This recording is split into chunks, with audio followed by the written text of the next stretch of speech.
Gloire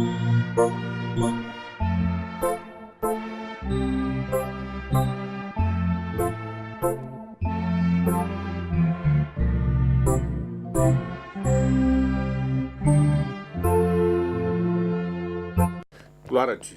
Nous vous souhaitons la bienvenue en ce temps de la grâce et je prie que ce soit un moment de grande bénédiction de la part de Dieu au nom de Jésus. Baissons la tête pour la prière. Papa, nous voulons te bénir parce que tu es un Dieu saint, fidèle et grand qui a un plan pour toute l'humanité.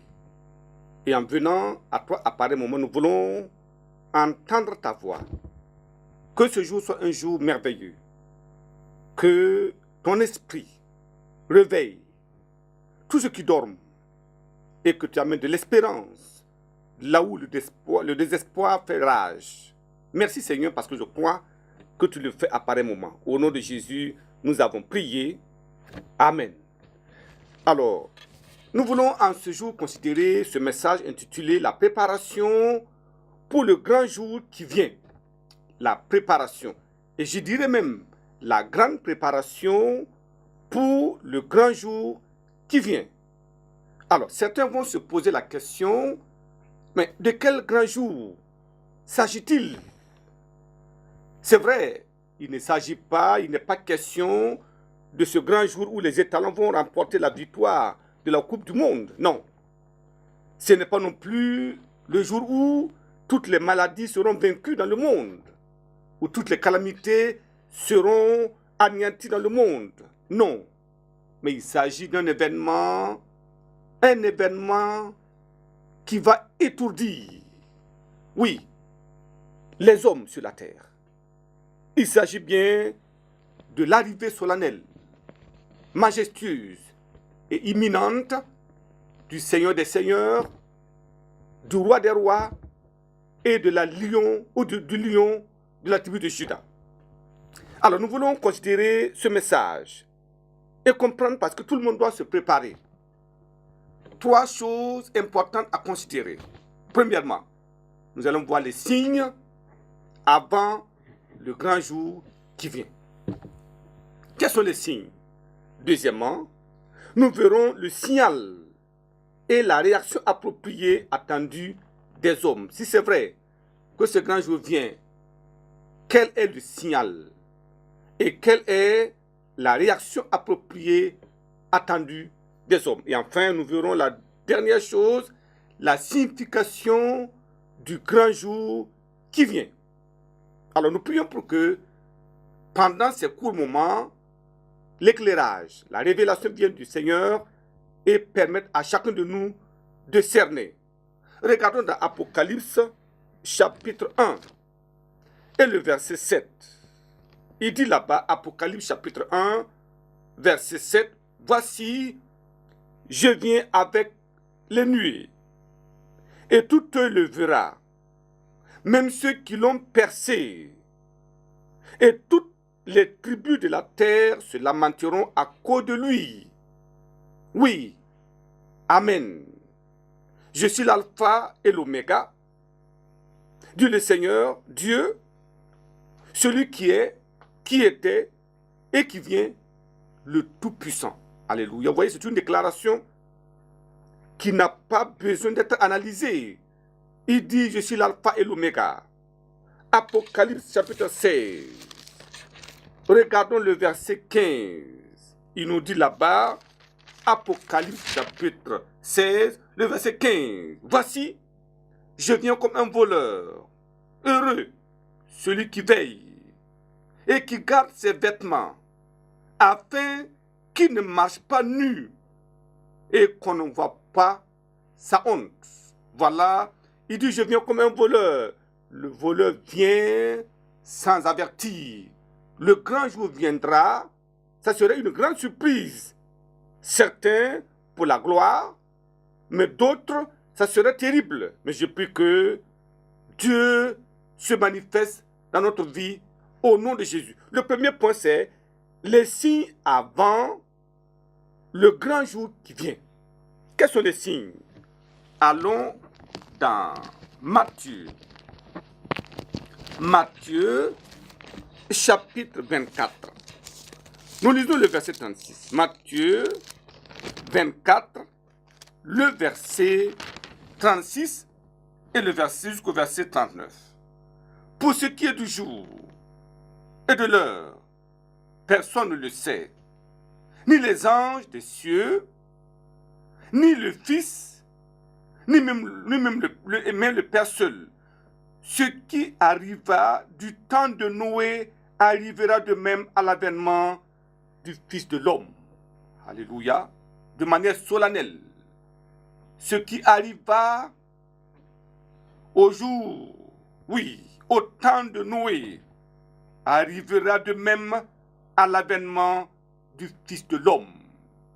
Car dans les jours qui précédaient le déluge, les gens mangeaient et buvaient, se mariaient et mariaient leurs enfants jusqu'au jour où Noé entra dans l'arche. Et il ne se doutait de rien jusqu'à ce que le déluge vint et les emporta tous. Il en sera de même à l'avènement du Fils de l'homme. Quand nous regardons aujourd'hui quelles sont les préoccupations des hommes, gagner, manger, boire et s'amuser. C'est tout. Quand vous entendez quelqu'un qui dit « j'ai gagné la vie », quand quelqu'un dit « je suis le plus heureux », voilà ce qu'il considère. Mais Dieu dit « attention, le jour du Seigneur viendra comme un voleur. Il viendra de manière surprenante. Pendant que les gens courent à gauche, oubliant Dieu. Vous voyez, aujourd'hui, le problème c'est quoi? Les hommes ont oublié Dieu. Les hommes ont abandonné Dieu. Les hommes ont fait un choix. Mais Dieu nous dit de faire attention. Il y a un grand jour qui vient. Quand vous lisez Genèse, chapitre 6. Qu'est-ce qui s'est passé là-bas? Genèse, chapitre 6, et nous lisons le verset 5. Il dit là-bas, verset 5, l'Éternel vit que la méchanceté des hommes était grande sur la terre et que toutes les pensées de leur cœur se portaient chaque jour uniquement vers le mal. Voilà, c'est ce qui a précédé les déluges. Aujourd'hui, les gens ont une philosophie où nous avons 7 milliards de personnes. Parmi ces 7 milliards, peu sont ceux-là qui se soucient de Dieu. Oui, mais regardez ici, les cœurs des hommes, pratiquement tout le monde. Vous imaginez Noé, sa femme, les 3 fils de Noé et leurs femmes, ils étaient combien? 8 seulement.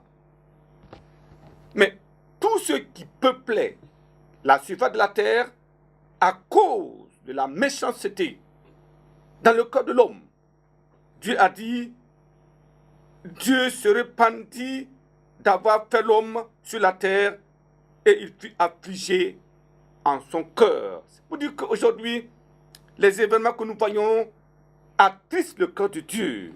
Et Dieu se demande pourquoi a-t-il créé l'homme, à tel point que les hommes se mettent en affront, les hommes provoquent la colère de Dieu, les hommes oublient Dieu.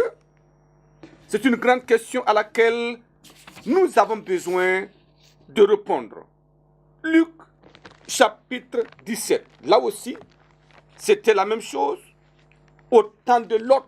Luc chapitre 17, le verset 28. Il dit là-bas, ce qui arriva du temps de Lot arrivera pareillement.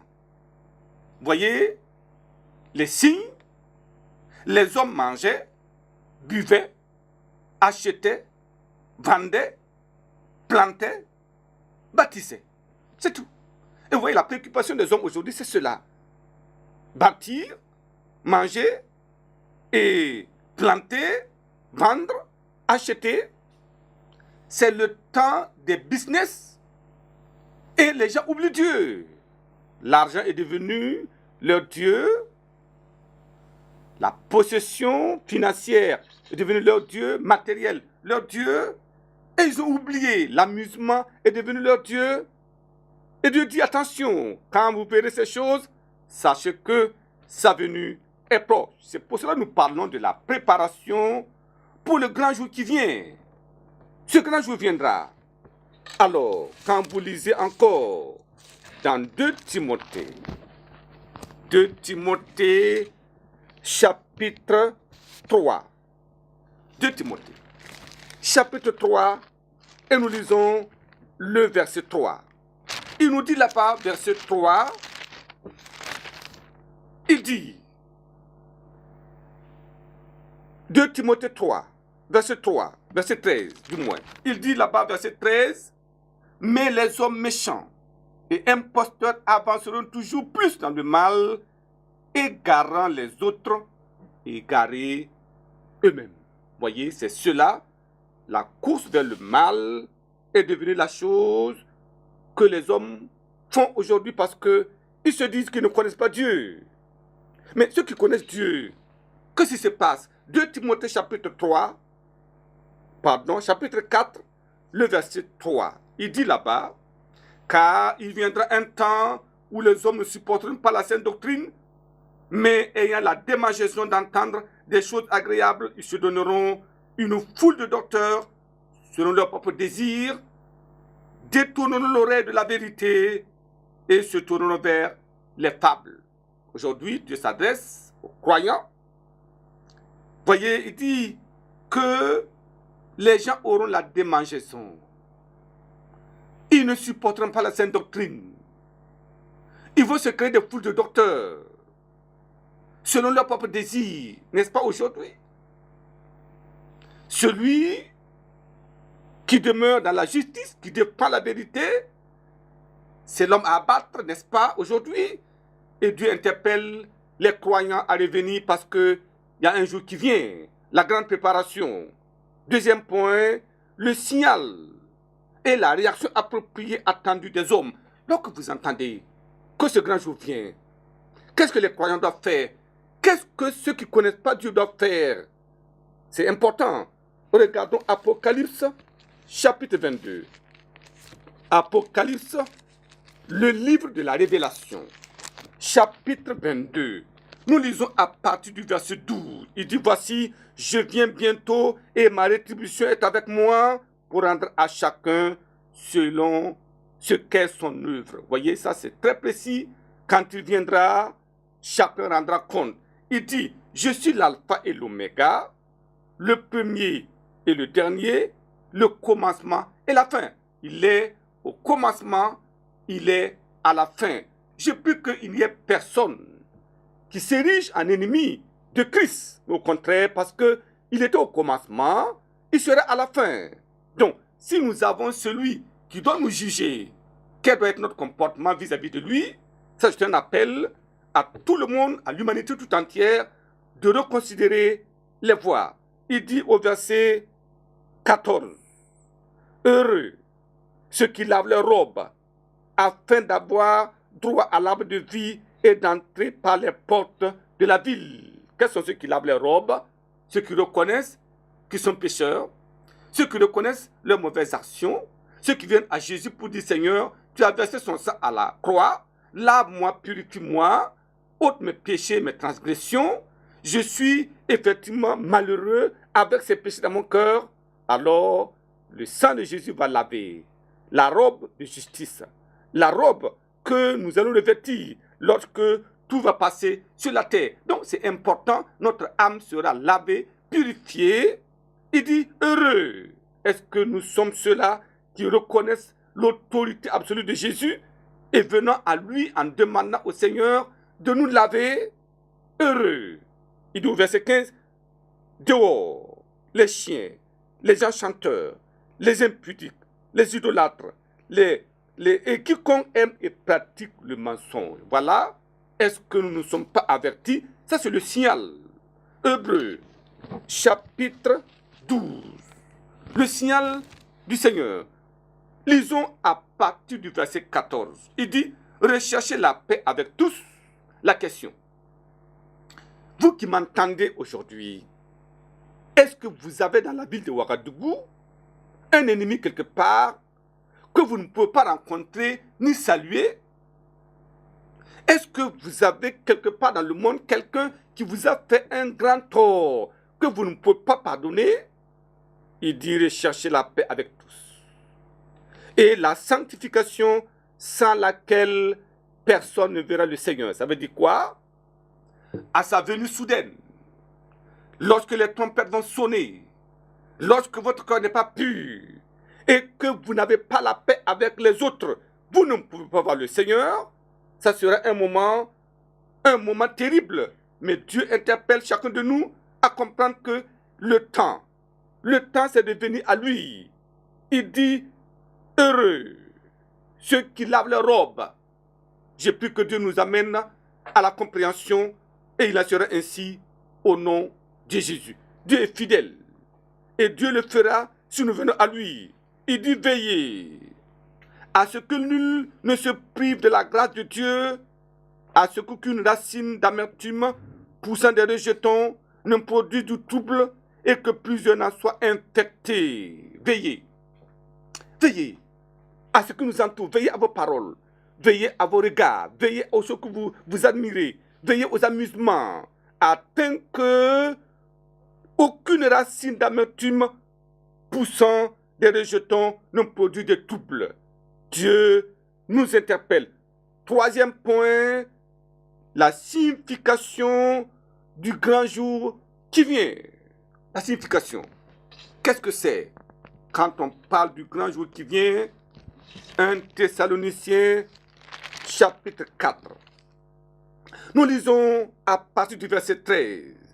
La parole de Dieu nous dit, nous ne voulons pas, frères, que vous soyez dans l'ignorance au sujet de ceux qui dorment, afin que vous ne vous affligez pas comme les autres qui n'ont point d'espérance.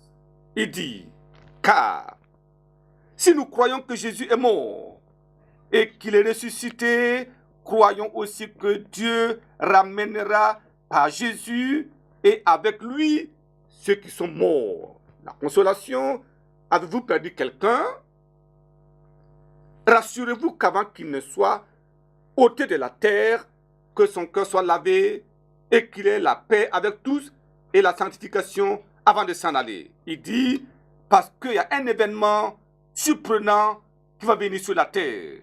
Voici en effet, ça c'est l'explication, la signification, voici en effet ce que nous vous déclarons d'après la parole du Seigneur. Nous les vivants, restés pour l'avènement du Seigneur, nous ne devancerons pas ceux qui sont morts. Voyez, quand quelqu'un meurt dans le Seigneur, le cœur lavé, purifié, en fait, il dort. En attendant le jour de l'avènement, lorsque le Seigneur viendra à ce grand jour qui vient, les morts vont se réveiller. C'est tellement important, c'est un grand signal. Il dit, restez pour l'avènement du Seigneur, nous ne devancerons pas ceux qui sont morts. Car le Seigneur lui-même, c'est lui-même, a un signal donné à la voix d'un archange et au son de la trompette de Dieu descendra du ciel et les morts en Christ ressusciteront premièrement. Gloire à Dieu. Ça veut dire quoi? Tous ceux-là qui nous ont devancés, mais ayant cette confiance au Seigneur, quittant la terre avec un cœur pur, nous ne devancerons pas ceux qui sont morts parce qu'ils réveilleront. Ils reviendront à la vie. Il dit ensuite, nous les vivants qui seront restés, nous serons tous ensemble enlevés avec eux sur les nuées à la rencontre du Seigneur dans les airs. Et ainsi, nous serons toujours avec le Seigneur. Gloire à Dieu, à sa venue. Premier événement, les croyants morts vont ressusciter. Gloire à Dieu. Quel merveilleux moment. Une résurrection glorieuse. Et ceux qui sont vivants vont changer de corps parce que ce corps ne peut pas aller dans la présence de Dieu. Changer de corps. Et alors nous allons monter ensemble. Ça sera un événement fantastique, merveilleux. Donc c'est pour cela, les croyants doivent comprendre que nous devons nous préparer sérieusement pour ce grand jour qui vient. C'est un grand jour qui vient. Et la préparation est vraiment significative. Regardons dans Jean chapitre 3. Jean chapitre 3. Nous lisons à partir du verset 3. Jésus lui répondit, en vérité, je te le dis, si un homme n'est né de nouveau, il ne peut voir le royaume de Dieu. C'est important.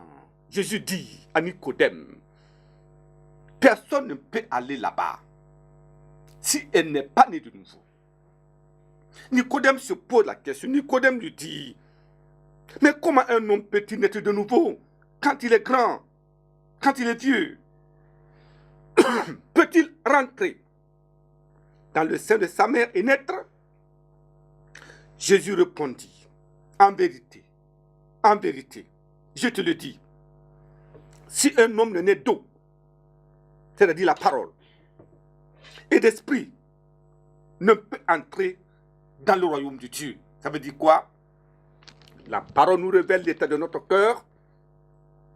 La parole de Dieu nous révèle le programme de Dieu pour les hommes.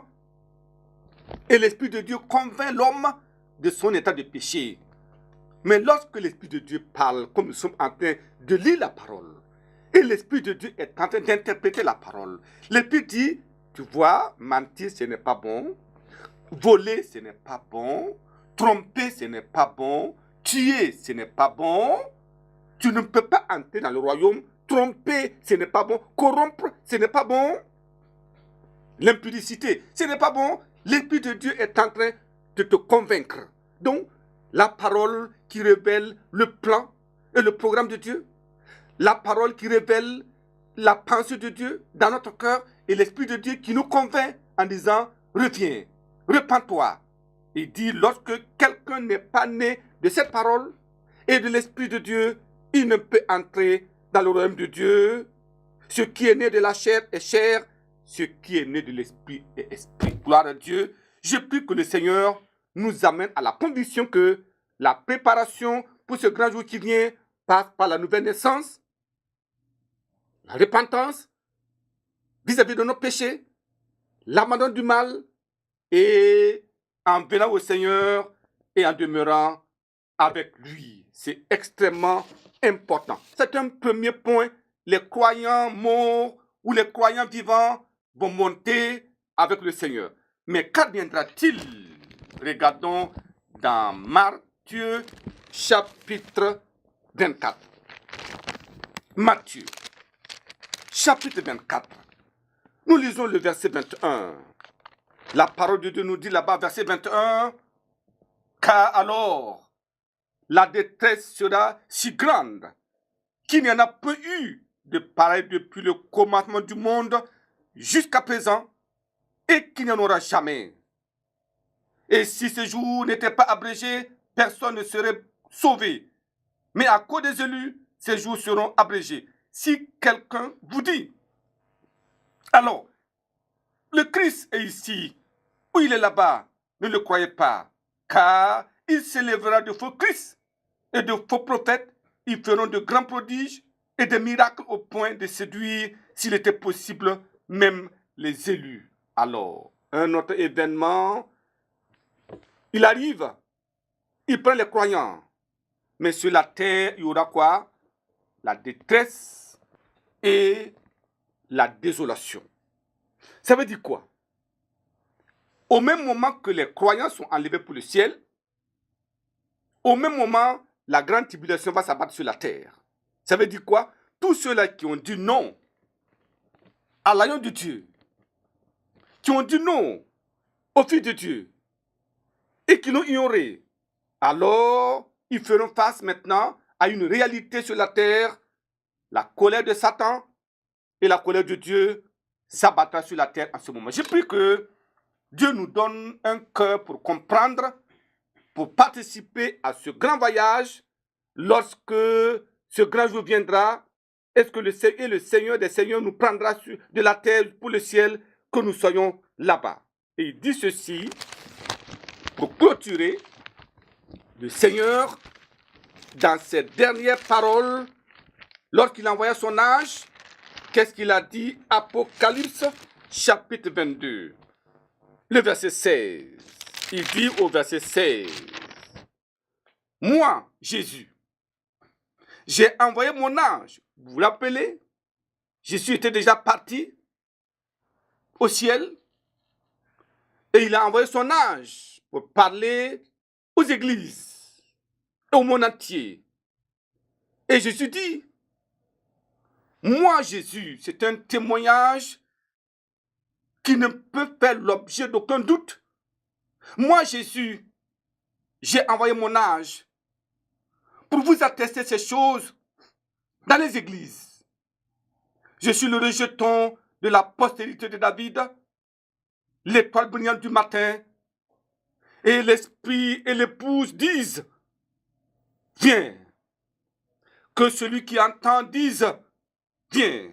Et que celui qui a soif, vienne. Et que celui qui veut prenne de l'eau de la vie gratuitement. Gloire à Dieu. C'est comme cela. L'appel est solennel.